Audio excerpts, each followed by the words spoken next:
had like every button you could push in between jokes. Yeah, we did a couple. What was that one out here? It was out in the valley. That. It's yeah.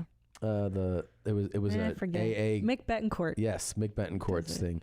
And man, like the first time I did it, I was like, fucking AA thing? I don't want to do, like, I didn't know anything about it. I'm like, that sounds like, oh, they're like, can you talk about it? And they go, you can talk about anything. Like, you can't push it far enough with them. I was like, really? And you go in there, and it was like epic. The show was amazing. And those people, I don't know, they were like actively like entering sobriety, some of them. And this was like a huge release for them. It's one of the best shows I've ever had, doing those shows. There used to be, dude, I don't know if you ever did it. There was a coffee house on Sunset that I think Dan Bilek may have ran. That's yeah. And it was like a midnight show. Yes. And it was all like Latino recovering addicts, like playing dominoes and drinking coffee. Yeah. And everyone in there was sober except the owner was like a meth head. And he would, like, the first couple shows went well, and it was like you were scared of the audience, so it was like fun to do. You were like going to like get better. And then at one point, everyone's sober except the owner would just walk up and down the aisles playing an acoustic guitar loudly, yelling at everyone who hadn't ordered anything. And you're like on stage watching the owner like come towards you, being like, "What did you get?" And I'm like, it's midnight. I don't want a coffee. I'm sorry. Like, there's nothing you have here for me, but I'm performing. That's hilarious. Such an awful. And Dan Bilek didn't you run the Nickels? Remember? 12 Shiny Nickels? Yeah. That was a fun show. That was good. I did it once, and I was just like, if you're going to disrespect me with that, like, once the light goes off, like, everyone applauds. Like, I can't stand those. I love your standards for, like, I'm not, like, you're like, I'm never doing a funny bone again, and I didn't. Dude, I did that. I did set list once. Like, they'd be like, Paul Provenza's emailing me being like, come play. And I'm like, I don't play. Like, I don't play on stage. Like, I'm there to like come and kill. Like, playing has nothing to do with it. And then one night I'm just I go to see Todd Glass at the Improv, and they're doing that. And like the Sklar brothers go up and they do well. And they're like, you should do it. Just go ahead and do it. And I'm like, fine, I'll do set list. And I go on stage and immediately realize what a mistake it was, because they're telling me what to talk about. Right. Oh, boy. And then I'm like, you don't tell me what to talk about ever. And like the lines are funny. It was like, the first one was like crazy crucifixion. And you're supposed to, how does it work? You're supposed to start with that? Yeah, like you're supposed to act as if it's like, don't just look at like crazy crucifixion. Like act as if you have a joke about it, just pretend. And that makes me mad already. Yeah. And then it's like, don't give me a joke. No. We've done an interview with like the questions or jokes. It's like, no, ask me a question and let me be funny. Yeah. Don't try to ask me a joke question to show how clever you are, because then I can't do anything with that. That's true. Yeah. Like it's like when you do press, especially like when you do radio, you go in, it's like you can tell the good radio host lets you be the comic, and you can, and then the ones that like resent that you're there, like right away, they're like, all right, you can be funny when we come back from the break, and you're like, oh boy, okay, like I can, you can too, and then I feel like it's like the ones that are like, I have like I researched you for 15 seconds, so I actually have a few questions to ask. And those ones go great. Sometimes I do it where I can tell they went through my IMDb page. Yeah. Where they'll be like, so you were the first comic to perform on Late Night with Jimmy Fallon. I'm like, oh, this is going to be terrible. Yeah. So horrible. Now, you're so methodical. You just said that a little bit. You come to kill. Every time I've seen you at the store, you've got to, if you're working out your new hour, you've got your notebook, and you're so efficient. What's your method? What do you do? Do you record everything? I record everything and never listen to it. Me too. Yeah. Me too. Like, unless I'm like, I've really riffed something crazy there that like I've got to go back, I never listen to it. But I record every set, mostly so I can look and see how much time I have. Like, I have no concept of time. I might have been up there for 20 minutes or 2 minutes. I don't know. So I have to look at something. And I just really hated comics who wasted people's time. I hate entertainment that wastes people's time. 100%. Like let's be efficient and make everything count. I loved that aspect of it. And it is harder. It does take more time. But I really wanted to be that. Meaning like, develop new material every time you go up. Have a new joke every night, or like the motorcycle joke I told. I remember going to Ireland for a festival and everyone being like, hey man, that could be like a 5-minute long story. You could really stretch that out. And I was like, it's a perfect 30-second joke. Yeah. I'd rather a perfect 30-second joke and then come up with, other 120 of them to form an hour than to have this like 5-minute thing that like gets me through. I hated that. I hated comics who did that. Like, don't waste my time. I agree. I don't like watching people go up there and either pontificate or talk about nonsense or just explore their feelings. It's What like, else is going on? Don't do that. Yeah, You know what? fuck you. It's just crazy right now, man. Yeah. Yeah. Yeah, So I was hate reading that. today. I don't know if there's anything here, but I was reading today. You're like, no, figure out if there's something there or not, and then go. And there are exceptions to the rule, of course. Sure. But I never wanted to be that. I wanted to be my own favorite comic. Oh, You know, and I that's feel like when I nice. watch you guys, I'm like, you are your own favorite comedians, like, or you, like, that's what you, yeah, that's what your goal was to be. Right. You know, I used to be like, every birthday, I'd be like, if I went back in time right now at like 30 years old to my 18-year-old self, would my 18-year-old self think I was cool? And it was like, yeah, I'm a comedian. I'm writing for Jimmy Fallon. Like, these are like cool things. Like, I would have been excited. Yeah. And then I got to a point, I think it was like 36, when I was like, why the fuck do I care what any 18-year-old thinks? Yeah. You know what I mean? Like, who Useless. gives a shit that now I feel more free than I ever have. That's you know, great. Turning 40 and putting out 4 hours of comedy. It's like, whatever I do next, no one can complain, Yeah. you know? That And is true. You got another show coming up on Comedy Central? Yeah, I've got a podcast right now that we just took our season hiatus. The Jesselnick and Rosenthal Vanity Project, JRVP. My best friend and I talk. It's almost nonsense. We have a couple stories. We talk about our weeks. We're best friends. I'm godfather to his kids, so it's kind of like what kind of a person would let Anthony around their children. Yeah. And we have a lot of fun. We just did 40 episodes, and then I have a TV show coming out in September. Called Good Talk with Anthony Jeselnik on Comedy Central Friday nights at 11 o'clock. And you'll be sitting with other comics? I'm sitting with 6 comics. We got David Spade, Natasha Leggero, Kristen Shaw, Nick Kroll, Kumail Nanjiani, and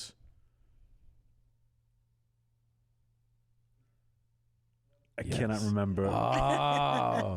It's only 6, man. It was 6, and how many did I get? 5? You got 5, Yeah. right? Yeah. Is it a girl? Shaw, Natasha, and I'm forgetting the girl. Spade, David Spade. Kumail. Spade, Kumail, and Kroll, and then we had 3 girls: Natasha, Shaw, Glaser. and There's only like 5 girls, and Yeah, there's only 5. let me name the other 2. Maybe a woman of color? Maybe a woman of color. That's why you No. forgot? no. A Jew. Some Jew broad? God damn it, Natasha, Kristen. I've said this a million times too. I've had to do it for Okay. press. Who's the other girl in showbiz? Let's figure out who this Jew Who's the other is. female comedian in there? We asked Whitney. Whitney couldn't Whitney do Cummings. it. Whitney couldn't do it. Ali Wong couldn't do it. Allie. Who else has specials? Hmm. Well, I didn't get invited to your show, but I'm doing David Spade's show pretty soon, so Yeah, no big deal. that's good. Yeah, when are you doing it? It's in August. Someone just texted me and they go, "Hey, are you free in August to do David Spade Yeah, show?" I And got go, that same text. do you think that I book television appearances myself through text messaging? Is that what you wrote back? Yeah. What'd they say? He was like, haha. He was like, haha, sorry, you're right, I'll go through your manager. And I was like, yeah, I would fuck everything up if I did that. Yeah. You know, and even this. Yeah. Like, we're friends, but like we had like publicists No, were yeah, involved, yeah, and like yeah. because I would screw everything up. Well, like, I wouldn't know. calendar-wise, shit gets too. The older you get, we have kids now. We have tour dates. It's like, just being like, you're free. It doesn't even work anymore. I need like levels of Layers. communication. Oh, for I was sure. doing the TV show and promoting the special at the same time, where it was like, guys, I need the show staff, the publicist, the manager, the agent, all on the same page, because I'm on no pages. Do you know what I mean? I'm just like sitting here letting like newspapers fly around in the wind. Yeah. You guys all need to know that you can't schedule things against each other. Yeah, no, that's cool, man. People rave about the special, so congrats. Oh, thank on you. that. Yeah, Thank you. Fire in the Maternity Ward. Yep. I think it's my best work to date. Love the title. I wonder if anybody comes out with specials and go like, I think the last one was better, but it's pretty good.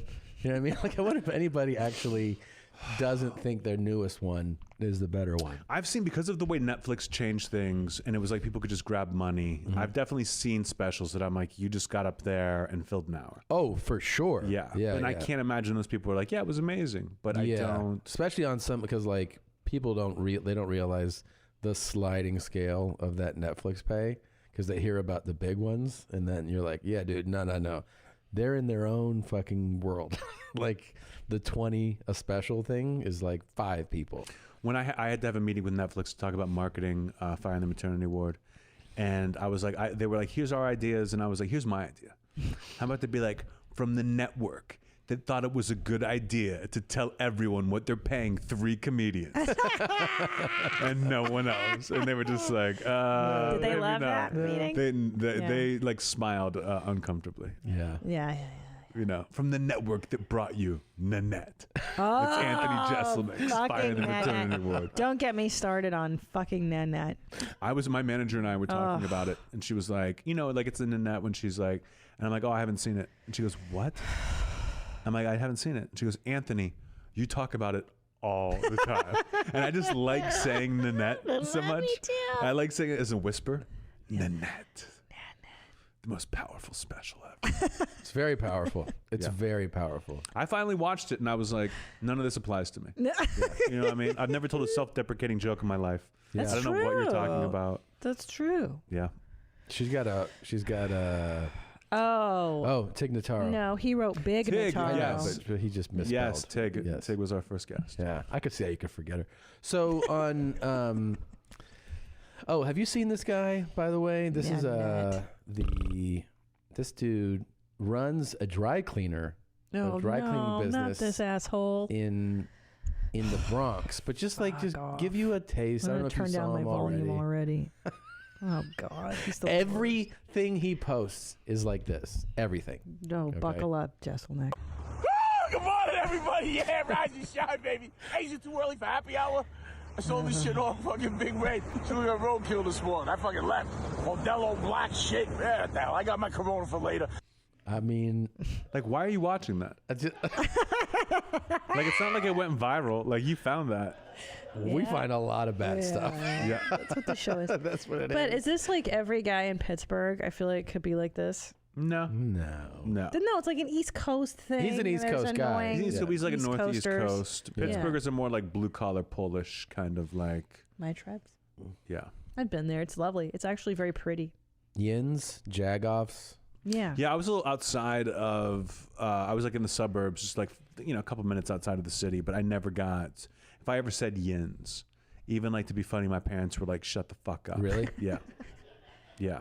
It's We're a- not into the You Pittsburgh know accent. that's like that's. Yes. That's Oh, they Pittsburgh. say yins. Yeah, yeah. Now, what were your parents? What did your dad do for a living? Sorry. My dad was an attorney. I mean, he's Oh, semi-retired, but like still works. Does a lot of pro bono stuff. He worked for U.S. Steel for a lot of years at the end. My mom was just a housewife. Yeah. Well, 5 kids. Fuck. You 5. should be that 5. attorney. Smart. What's the breakdown? Like, what's the age range? You know It was what I mean? 5 kids in 7 years. So it's me, What? 3 girls with like a year and a half between each one of us, and then Oh my my brother is 7 years younger than me. Your youngest Mm-hmm. is only 7 years younger than you. Yeah. Wow, so they really Damn, went for they it. went fucking. I think they were like, they wanted to have a bigger family, and I think they would have stopped like maybe at 3 or 4, but they wanted another boy. They were like, we'll try one more, and then like, you know, let's try one more time. And if the last one had been a girl, that would have been it. But they wanted 2 boys, Jesus 2 boys, 3 girls. I don't even know how people. We were just talking today because our baby was sick all night. We were Yeah. up all night. How people do that? More than You just 2 have the is one? fucking crazy. We have 2 boys 2, now. yeah. 1 and 3. Yeah. It's fucking exhausting. Like your poor mom. Yeah, we always think about because like Oh. 2 lays us out. We're like, how do people do 4, 5, 5. 6? You're like, what the fuck is going on? Their thing was just to get us into activities. Yeah. Like they didn't want us Yeah. sitting around the house. Like I was a reader, so I could like kind of go off on my own. But they were like, my sisters were big in ice skating, so they would like they'd get up early at 6 to 5 in the morning and drive them to the skating rink Oh, and they'd skate for wow. hours. Oh my god. And then after school, go skate for hours. That they just try to keep us busy. Smart. That's what I want to do. Sports. Yeah. Preferably martial arts to make them into killers. That's what I'd like. I tried that. And I tried martial arts. I did jujitsu I like for like it. a year and like thought I was tough. Mhm. You know, and it wasn't just jujitsu. It was like street smart jujitsu, like what you would really do. That's what I want. And my friends were just annoyed with me. They're like, this guy is so cocky. And then we almost got in a fight one night outside like a place called Eden Park, which is a very Yeah. Pittsburgh like diner, 24/7. Walk out and these older kids jump out of a van. Like, you guys want to fight?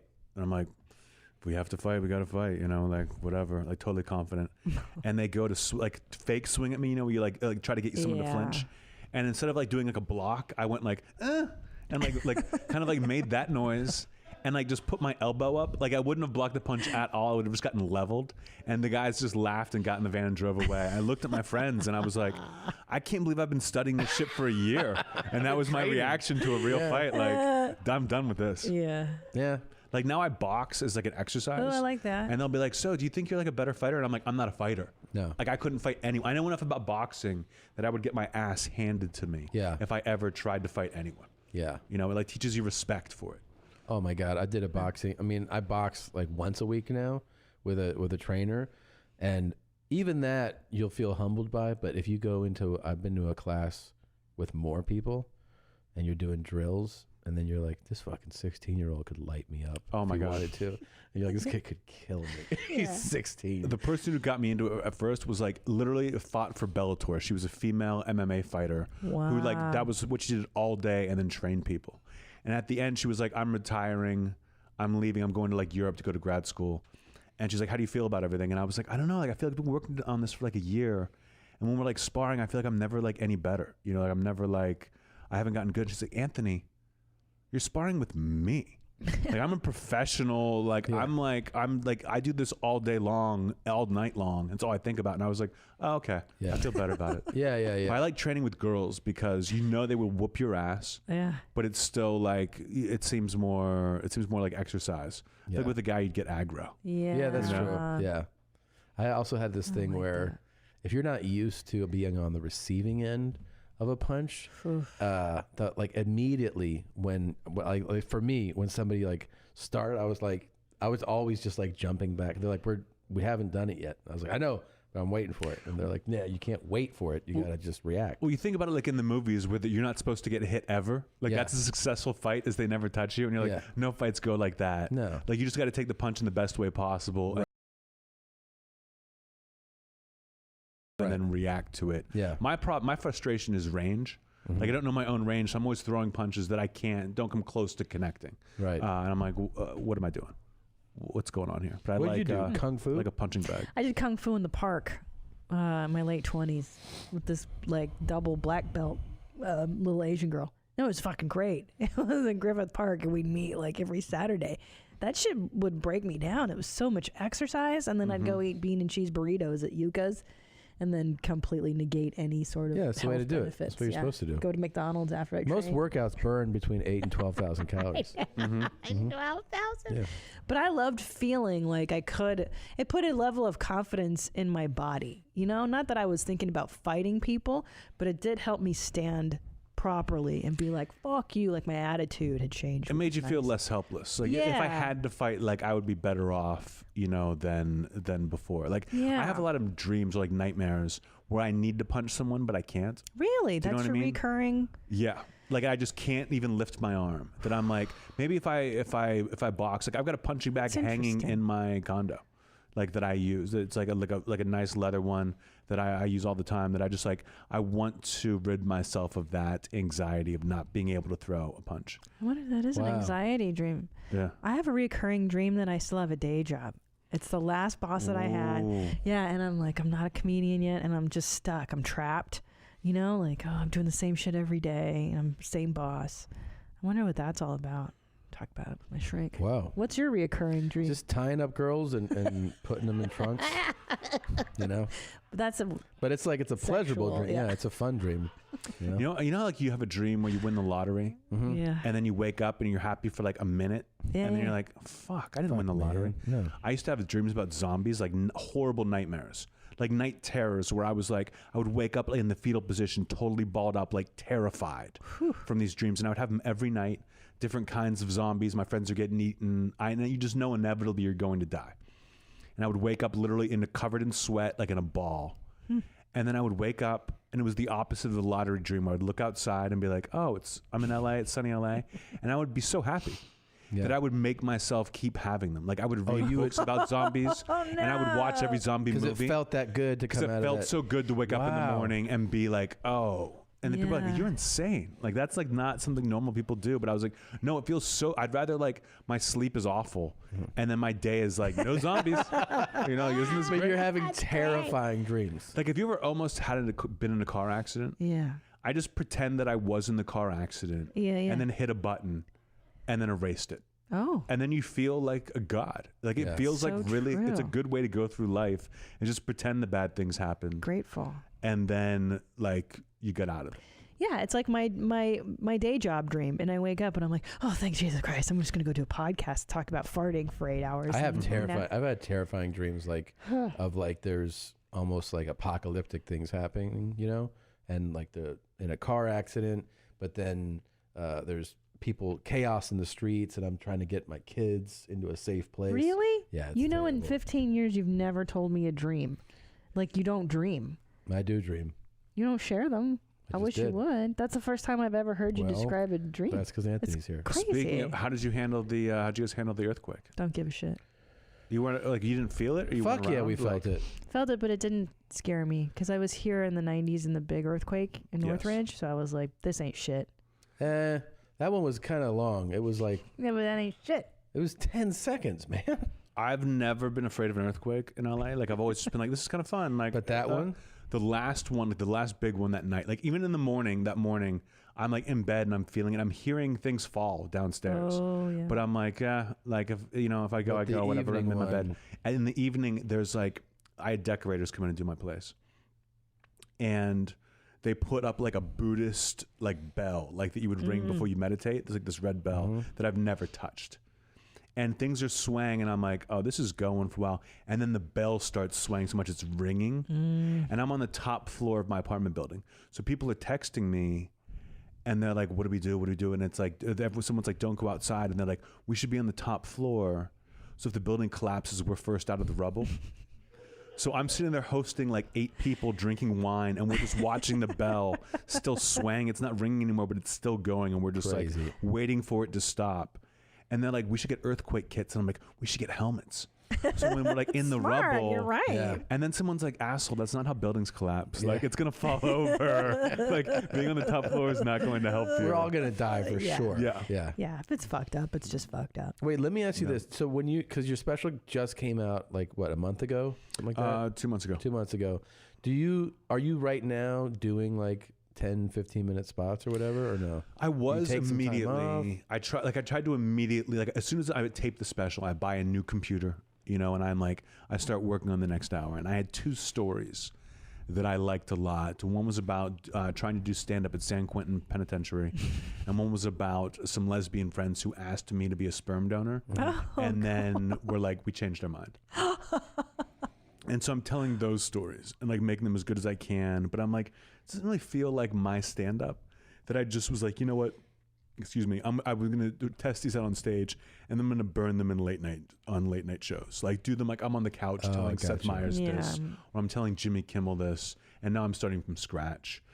So I'm about to like literally start today. Like I have an idea that I'm gonna start working on and see if I can build it out. You know, my last special, I had this abortion story of taking a friend to get an abortion, and just it was so fun to write because I had the bit, and then every night when I was driving to the Comedy Store, I would think of a tag or something new to try, and that was fun. It was more than just having a one-liner that worked or it didn't. And do you sit at a laptop and type stuff out? Mm-hmm. You do? Yeah, I'm very like I can't write with a pen because I edit. And I write sentences, like I break them up the way that I would pause. Mm-hmm. You know, it'd be like, so I went to the store and bought myself a glass of milk. You know what I mean? Like I paused, I almost read it like a haiku. Yeah. So I can see. Because your delivery's that way. And yes, and it's easier to see if I have any extra words. Because I want it to be as few words as possible. Smart. And it's like, it's easier if you just write like a paragraph, you can't really tell. Yeah. Do you get into the, because this is where I'm right now. I always wonder, like, I never talk about it that much with other comics, but like, so I'm like 4 months It's your craft. from my craft.